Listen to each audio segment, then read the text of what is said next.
Alright, magandang umaga po sa inyong lahat mga kababayan. Batang Maynila to, it's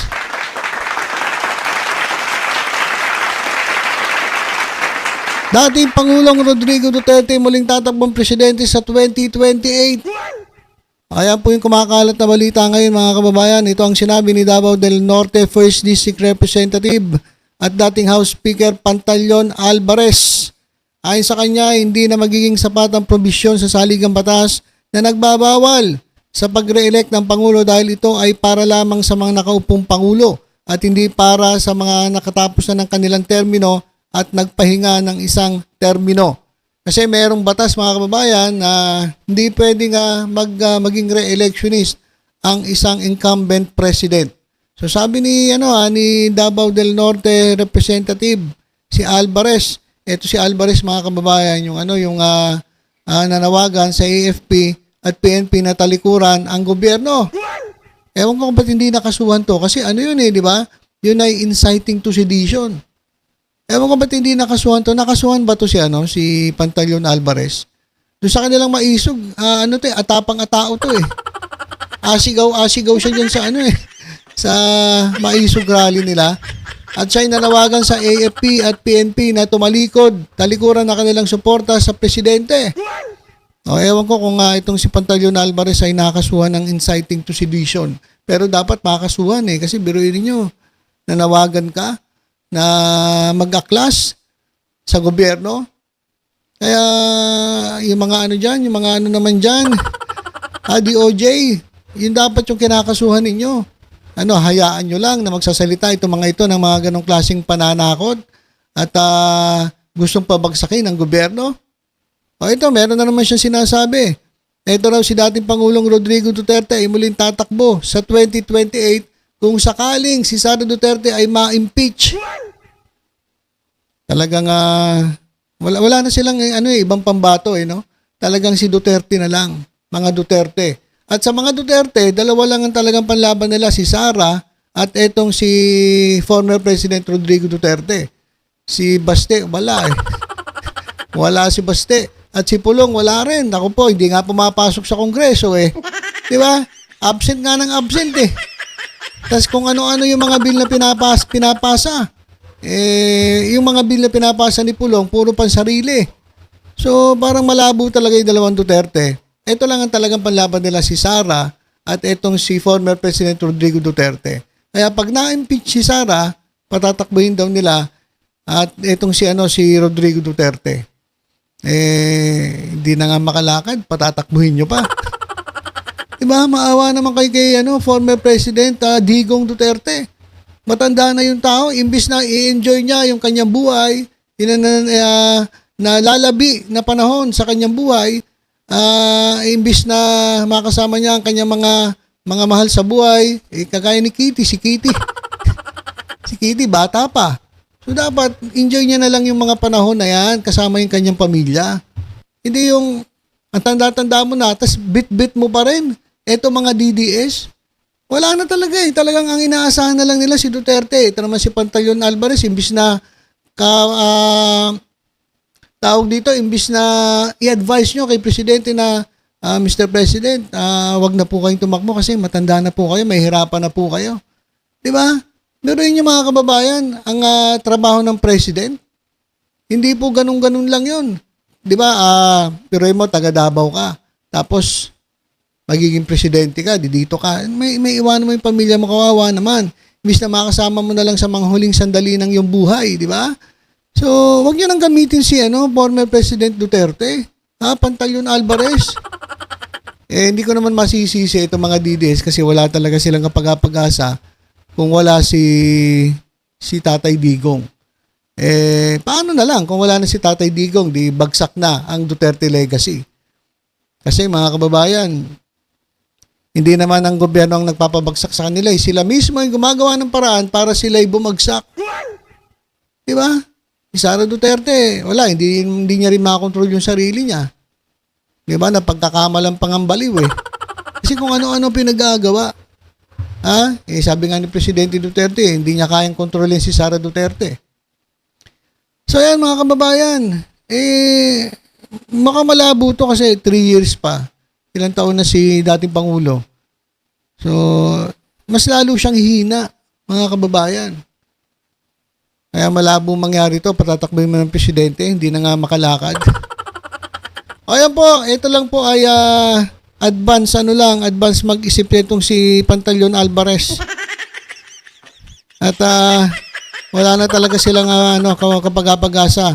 Talaga nakasandal lang sila kay Duterte. Bakit hindi kayo maggawa ng ng talagang pambato ninyo? Bakit laging Duterte? Di ba? Saka isa pa, itong mga Duterte, pabagsak na po ang kanilang kasikatan. Hindi na po katulad dati. Ngayon, iba na po mga kababayan. Sa dami-dami ba naman ng mga naglabasang mga anomalya sa panahon ng kanilang pamumuno dito sa bansa. Talagang babagsak ang kanilang kasikatan. Hindi na po katulad ng dati. Talaga ng mga pag sinabing Duterte, titingalain mo yan. Ngayon, hindi na po ganun. Kaya, ayan mga kababayan, abangan natin kung kaya pa na makatakbo si Duterte sa 2028. Ito pa mga kababayan, pag-usapan na rin natin, ito pong Southern Luzon State University Supreme Student Council Federation ay nag-conduct po ng Senatorial Preference Survey. Ito lang, ewan ko lang kung kung ito ay hindi fake news. Kasi ang alam ko, mga eskwelahan, hindi po yan sumasama sa politika. Katulad nung nangyari sa Maynila, meron pong survey doon na ginawa raw daw ng Universidad de Manila sa kanang pamantasan ng lungsod ng Maynila. Naglabas yung kalaban ni Mayor Rani Lacuna at talaga naman sabi ko sa inyo, yung resulta talagang ilang percent yun, hindi pa ginawang 100% para dun sa dating mayor. So, yun daw ay peke. Nagsalita po yung dalawang eskwelahan na hindi po sila ganon. Sila po ay hindi po sumasama sa mga politika. Ayon sa kanila, ang gusto lang nila ay unang-una, maprotektahan yung kanilang community. At syempre mag-excel itong kanilang mga estudyante. Yun lang po, hindi po sila sumasama sa politika. Ito, ewan ko lang kung ito ay hindi fake news.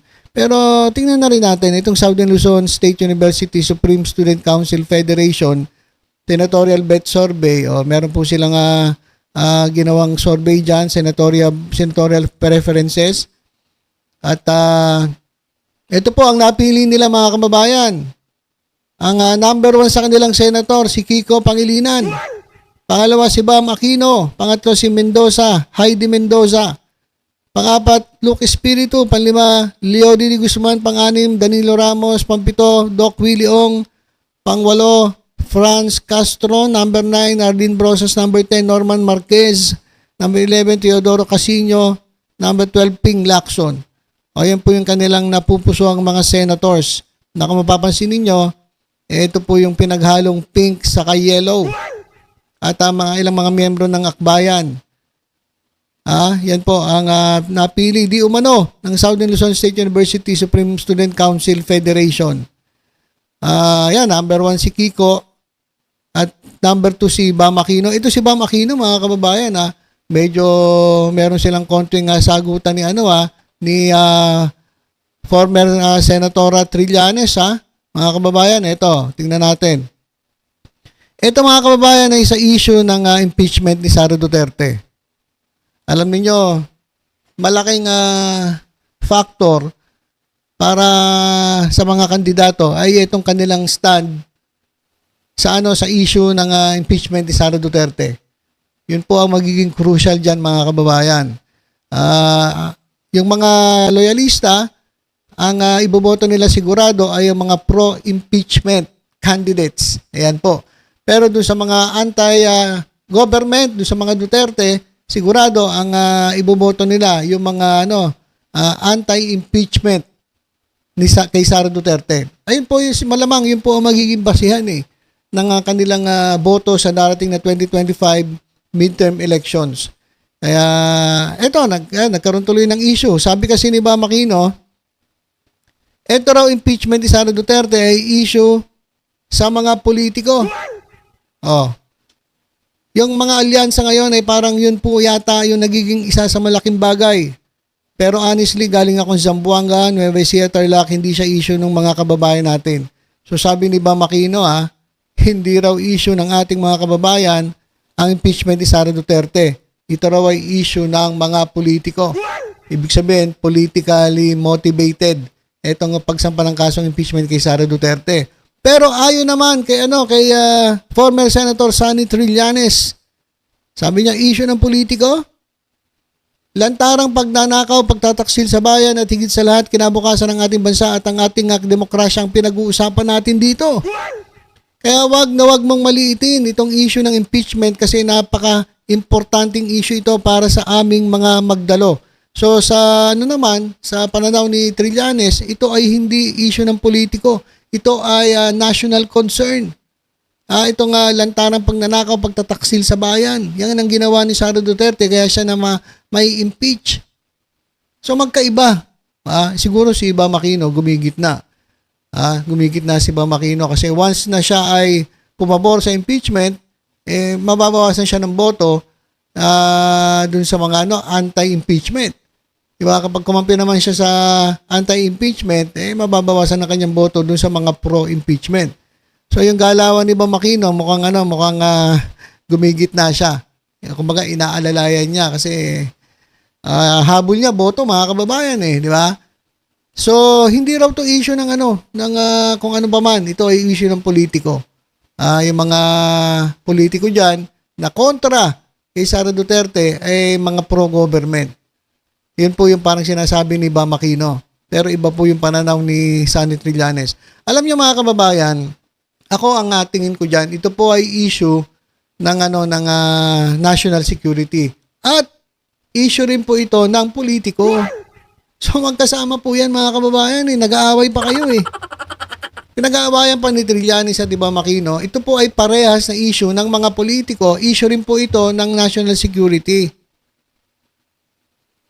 Magkasama po yan, dalawa po yan. Kasi wag na tayong maglokohan, real talk. Ito po ay political issue, mga kababayan, yung impeachment kasi talagang gusto nilang ilaglag ito si Sara Duterte diyan po sa presidential race. Dahil syempre kalaban mo sa politika yan At si Sara Duterte lang ang medyo malakas, sabi nung mga DD shit nakalaban ng magiging kandidato ng administration. Sa totoo lang si Sara Duterte lang naman wala namang iba Pero mga kababayan, issue rin ito ng national security at kasi nga ito si Sara Duterte ay talaga namang sabi ko sa inyo ang daming mga ginawang katiwalian. Yung mga pera, mga pondo na lumabas mula sa kanyang opisina, una sa DepEd at ngayon ay sa Office of the Vice President, hanggang ngayon hindi niya pa pinapaliwanag kung saan napunta. Sino ba si Mary Grace Piato? Sino ba si Cocoy Villamin? At yung 1,000 na tumanggap ng pera na hanggang ngayon, hindi pa nakikita. Kasi ayon sa PSA, wala silang record ng kahit birth certificate, death certificate, o kahit So, ibig sabihin, pineke po nila ang mga nakasulat ng pangalan doon, hindi po totoong tao. So, ito po ay may kinalaman talaga sa kumbaga national issue to. Yan po ay lantarang, tama nga si Trillanes, lantarang pagnanakaw, pagtataksil sa bayan. Pero mo pera ng taong bayan hindi mo mapaliwanag kung saan mo dinala. Ganon din naman, ito ay political issue. So pinag-aawayan nilang dalawa para sa man silang tama, di ba? Para sa man kayong tama Kaya lang dapat tanggapin ninyo na political issue yan. At the same time, yan po ay national security issue. Di ba? Kaya huwag na kayong mag-away. Para sa man kayong tama dapat magkaisa nga kayo kasi ang kalaban lang talaga ngayon ay etong mga DDS. Sila naman po ang talaga nanggugulo sa gobyerno. Gusto nilang sirain ang gobyerno, gusto nilang tanggalin ang presidente sa pwesto. So ayun po ang kalaban. Huwag po kayong mag-away-away. Dapat magkaisa nga itong itong opposition. Pero sabi ni Bam, hindi raw siya opposition. Ewan ko sa iyo, Bam Aquino. Hindi ka opposition. Anong tawag? Lahat ng kumakalaban sa mali. Di ba opposition yan? Ino-oppose mo ang mga maling gawain ng gobyerno. Ino-oppose mo ang maling gawain ng mga kalaban. Maliban sa gobyerno. So di opposition ka. Di ba? Ewan ko sa inyo. So ayan mga kababayan yung update natin sa mga issue ngayon si dating Pangulong Rodrigo Duterte raw ay muling tatakbong presidente sa 2028. Hindi na nga makalakad, patatakbuhin mo pa. Kawawa naman. At dito sa survey ng isang eskwelahan, number 1, ang mga si Kiko Pangilinan, pangalawa si Bam Aquino. So halos lahat po ito ay mga kandidato po ng yellow at ng pink. Ayan mga kababayan. So, siguro, alam nyo kasi mga estudyante talagang mahal na mahal pa rin si Madam Leni Robredo. Kaya, no wonder, hindi ako nagtataka na sila ang pinili ng mga ng Southern Luzon State University. At ito mga kababayan, huwag na kayong mag-away. Bam Aquino at Trillanes, pareho kayong tama. Kasi para sa akin, itong impeachment ni Sara Duterte ay issue po yan ng mga politiko, at the same time, issue rin po yan ng national security. Sapagkat ito pong si Sara Duterte ay hindi po niya maipalawanag kung saan niya dinala ang pera, ang kaba ng bayan. So, kapag ganon, ikaw ay nagtataksil sa bayan, ikaw ay nagnanakaw, kasi bakit hindi mo maipaliwanag? Simple lang naman di ba? Sabihin mo, sino si Mary Grace Piatos? Paliwanag mo, saan napunta yung pera? Kasi hindi niya maipaliwanag, kaya pinagbibitangan siyang magnanakaw. Di ba? So, tama kayong dalawa, huwag na kayong mag-away. Basta mga kababayan, lagi nating tatandaan, kahit anong mangyari, doon lang po tayo sa tama. Wala po tayong kulay na pinapanigan, pink, blue, yellow, green, red, wala po. Tayo po ay tumitingin po sa tama. Yun po ang ating paninindigan dito po sa Batang Maynila Toits. Okay, so yun lang po muna. Basta tutok-tutok lang po dito sa ating YouTube channel. Para po sa mga iba pang updates, ingat po tayong lahat. God bless po.